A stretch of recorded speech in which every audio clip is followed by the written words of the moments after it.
Você já sentiu que a sua vida desmoronou em questão de segundos e que todo mundo que deveria te apoiar simplesmente sumiu, ou pior, só apareceu para te julgar? Sabe aquele momento exato em que parece que o teto desaba, as finanças quebram de uma hora para outra, os relacionamentos terminam sem explicação, você olha para os lados e se sente completamente sozinho, abandonado pelo mundo e até por aquilo que você achava que te protegia? É uma sensação horrível, um vazio que sufoca e faz a gente questionar o nosso próprio valor. Mas eu quero te fazer um convite muito sério nos próximos minutos.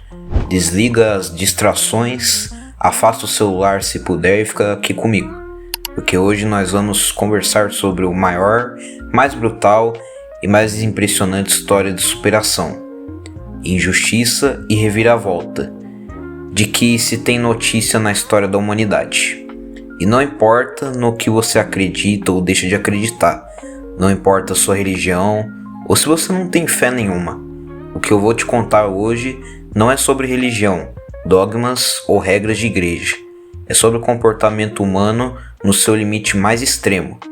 É sobre o que acontece com a nossa mente e com as nossas emoções quando nós perdemos absolutamente tudo e precisamos descobrir como começar do zero, mesmo quando o mundo inteiro está apontando o dedo para a nossa cara e dizendo que a culpa é nossa. Para a gente entender essa reviravolta real, nós precisamos viajar no tempo e conhecer a história de um homem chamado Jó. Esquece um pouco o peso religioso desse nome e foca no ser humano por trás dele. Esse cara era o equivalente hoje a um grande empresário de extremo sucesso, alguém extremamente respeitado na sua comunidade, um pai de família exemplar, cercado de amigos influentes e com uma vida financeira totalmente estabilizada e próspera. Sabe aquela pessoa que você olha na rua ou no Instagram e pensa que venceu na vida e tem tudo sob absoluto controle? Era ele, mas a vida tem um hábito muito cruel e imprevisível. Ela não avisa quando o vento vai mudar de direção. Em um único dia, uma sequência de tragédias inacreditáveis atingiu a vida desse homem como um soco no estômago. Imagina só a cena. Você está na sua rotina normal e começa a receber mensageiros. O primeiro diz que os seus negócios faliram e seus bens foram totalmente destruídos.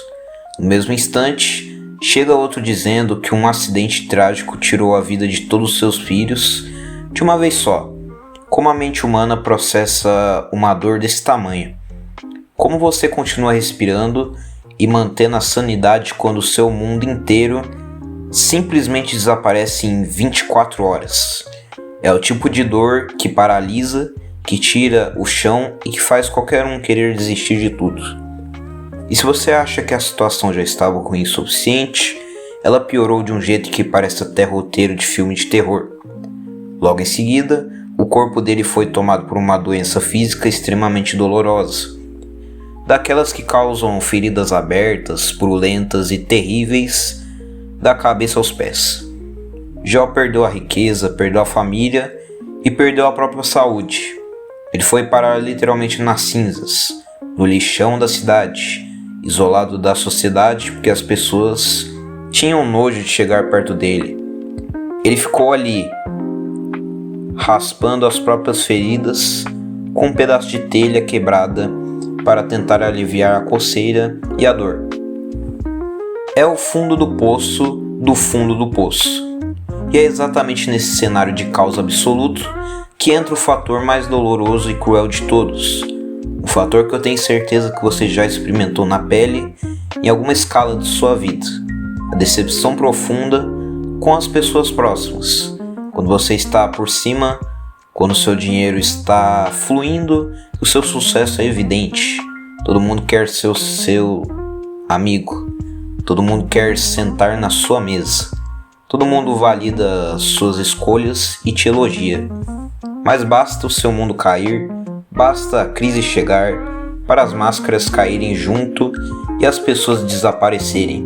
No caso de Jó, 3 dos seus melhores amigos, homens que ele considerava irmãos, decidiram visitá-lo.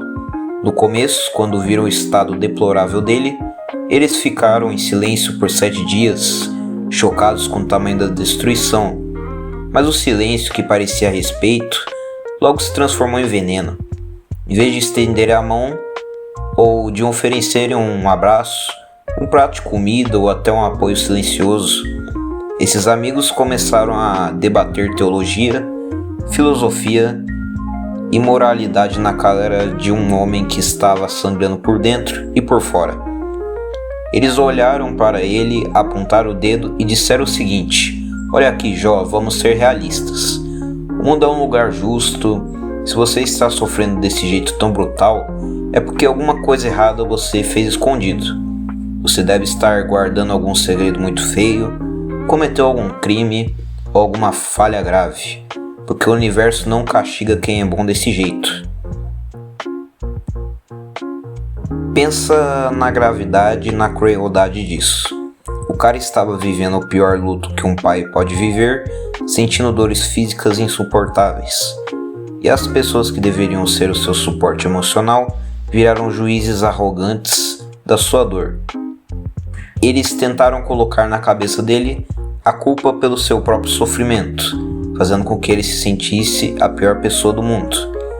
Essa é uma das maiores e mais perigosas armadilhas da experiência humana, e ela acontece todos os dias ao nosso redor. Quantas vezes você já passou por uma dificuldade financeira enorme, por um divórcio doloroso ou por um problema de saúde mental, e em vez de receber apoio e empatia, ouve alguém cochichar ou dizer na sua cara que você colheu o que plantou, ou que faltou foco, ou que você foi ingênuo e mereceu. O julgamento alheio tem um poder destrutivo de nos paralisar e nos adoecer por dentro. E o que a maioria de nós faz quando é atacada de forma tão injusta por quem a gente ama, a gente age com a mesma moeda. A gente grita de volta, a gente tenta se defender desesperadamente. A gente guarda um rancor profundo e passa a alimentar o desejo secreto de ver aquelas pessoas pagarem pelo mal que estão nos fazendo. É o comportamento padrão do ego humano. Se me ferirem, eu quero troco, eu quero justiça, eu quero ver o culpado sofrer. Jó também sentiu raiva, ele questionou a justiça das coisas, ele chorou alto, ele expressou toda a sua angústia, frustração e revolta contra a dor da vida. Ele não fingiu que estava tudo bem e não vestiu uma máscara de santidade. Ele sentiu a dor no nível mais profundo da alma e reclamou da injustiça de seus amigos. Mas é exatamente aqui que a história dá uma guinada espetacular que contraria toda a lógica. Contraria toda a lógica humana e que serve de lição de vida para qualquer pessoa nessa terra, independentemente de ter fé ou não. Depois de longos debates exaustivos, de muitas acusações injustas e de muita humilhação, o cenário finalmente muda, e a grande reviravolta da vida de Jó não aconteceu por causa de um milagre espetacular que caiu do céu do nada, sem motivo. Não foi um passe de mágica cósmico. Aconteceu por causa de uma mudança drástica, consciente e extremamente difícil de atitude interior. Em um determinado momento, Jó tomou a decisão mais contra-intuitiva e madura que alguém pode tomar quando está na pior situação possível. Ele decidiu perdoar aqueles 3 amigos que passaram dias pisando na sua cabeça e acusando sua integridade. Mais do que apenas perdoar mentalmente ou tolerar a presença deles, ele desejou genuinamente o bem para eles e orou pela vida e pelo futuro de cada um daqueles que o tinham ferido e humilhado profundamente na sua hora mais escura. Para e pensa comigo no tamanho do esforço emocional, psicológico e espiritual que se exige de um ser humano. Você está sem nada, doente, na miséria de luto pelos seus filhos, sendo humilhado publicamente por quem você ajudou no passado, e você decide usar suas últimas forças não para amaldiçoar, não para planejar uma vingança ou escrever um textão de repúdio, mas para interceder pelo bem-estar e pelo perdão dos seus próprios acusadores. Isso não é sinal de fraqueza ou de passividade.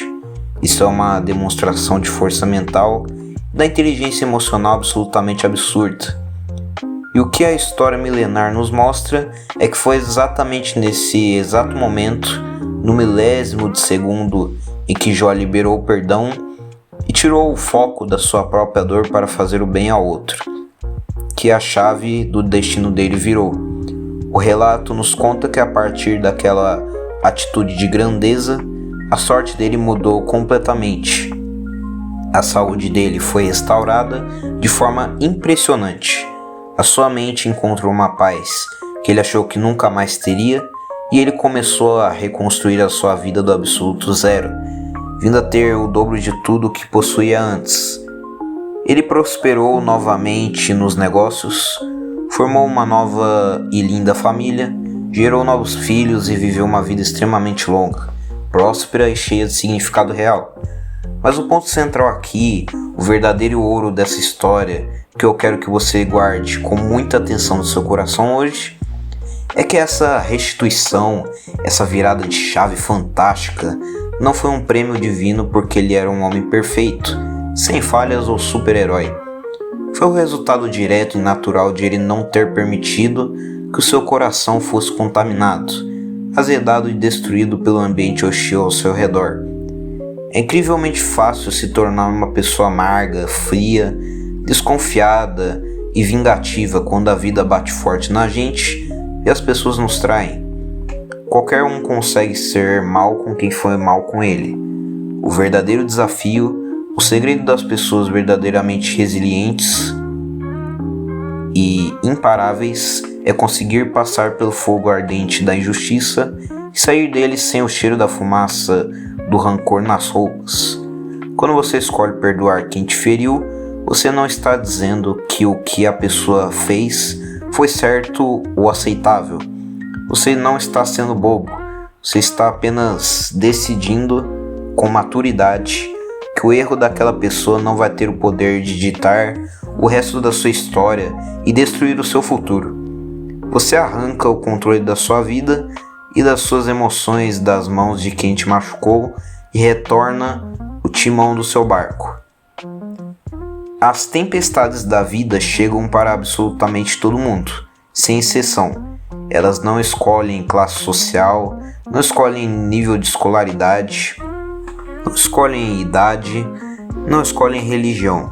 O sofrimento muitas vezes chega em total silêncio, sem avisar ninguém, e destrói em minutos estruturas sólidas que a gente levou anos de suor para construir. Mas o que define se você vai continuar jogado nas cinzas da autopiedade pelo resto dos seus dias, ou se vai viver uma calmaria e uma reconstrução muito maior e mais bonita lá na frente, a sua capacidade de superar o orgulho ferido, de limpar a sua mente do peso morto do passado e de continuar caminhando com integridade, generosidade e cabeça erguida, mesmo quando ninguém ao seu redor acredita em você ou te apoia. A história de Jó está aí há milhares de anos para nos provar que o fundo do poço não é o ferido, de limpar a sua mente do peso morto do passado e de continuar caminhando com integridade.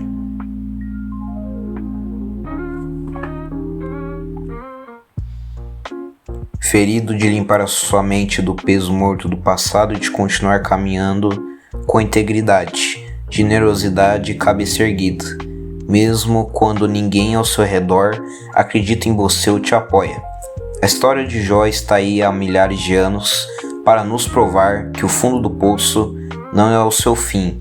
Ele pode ser apenas o cenário perfeito e a base sólida para maior e mais extraordinário recomeço da sua vida, desde que você guarde as suas mãos e o seu coração perfeitamente limpos para receber tudo o que o futuro tem guardado para você. Não desista no meio do caminho, porque a tempestade passa, mas a estrutura de quem perdoa permanece de pé. Então é isso, meus irmãos, tamo junto com Cristo.